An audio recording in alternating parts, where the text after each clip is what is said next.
गणेश चतुर्थी की सभी को हार्दिक शुभकामनाएँ। तो जो हम गणेश जी की स्थापना करते हैं तो वो हम कैसे करते हैं, तो सबसे पहले हम एक चौकी ले लेंगे, चौकी के ऊपर एक कपड़ा बिछा लेंगे, उसको ढक लेंगे।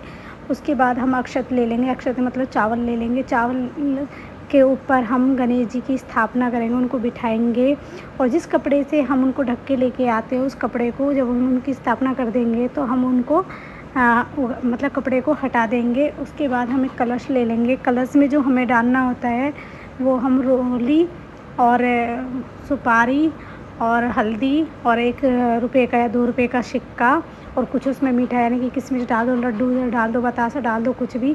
तो आप अशोक के पत्ता लेके उसके ऊपर हम नारियल रखेंगे। अगर अशोक के पत्ते ले लो या फिर आम के पत्ते ले लो, आम के नहीं होते तो आप अशोक के भी ले सकते हो।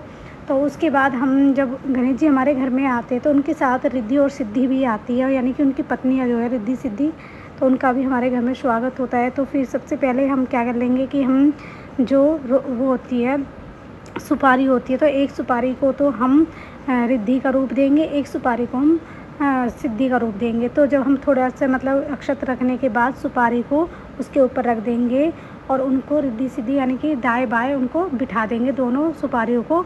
उसके बाद उन पे कलावा जनेऊ वो चढ़ाते हैं। तो हम गणेश जी को जनेऊ और कलावा ज़रूर पहनाना चाहिए। और अगर घर में चुनरी है येलो कलर की तो वो भी हम गणेश जी को वस्त्र की तरह पहना देनी चाहिए।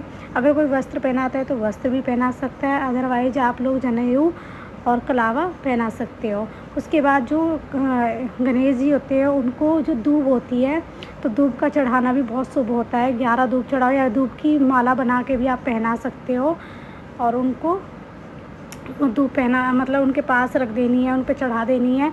उसके बाद जो हम उनके लिए भोग मतलब प्रसाद जो होता है, उनको लड्डू बहुत ज़्यादा पसंद होते हैं और मोदक ज़्यादा पसंद होते हैं।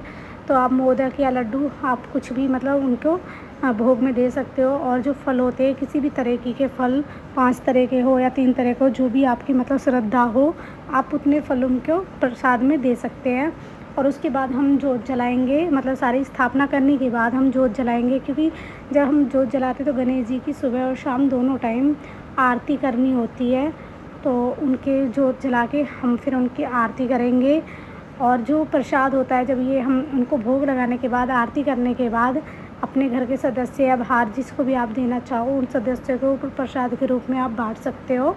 तो उसके बाद हम जब हमारे घर में गणेश जी आते हैं तो हम उनके पास थोड़ी मतलब कुछ दक्षिणा भी रखते हैं कि हमारे घर पे आए, क्योंकि क्या होता है कि जब गणपति बाबा आते हैं तो वो एक हमारे घर में एक मेहमान की तरह आते हैं, अपने मतलब अपनी पत्नियों के साथ हमारे घर में आते हैं। तो वो 10 दिन के लिए 11 दिन के लिए आते हैं। वो आपकी इच्छा है कि आप उनको 2 दिन के लिए लाओ, 3 दिन के लिए लाओ, 10 दिन के लिए लाओ, तो वो आपकी मर्ज़ी है कि कितने दिन आप उनको रखते हैं।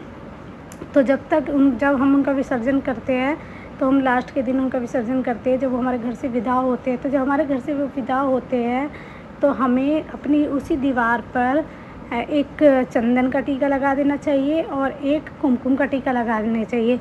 वो टीका किस लिए कि जो उनकी पत्नियां हैं, रिद्धि और सिद्धि जो उनकी पत्नियां हैं, अगर हम वो नहीं लगाते तो वो भी उनके साथ चली जाएंगी। राधे राधे।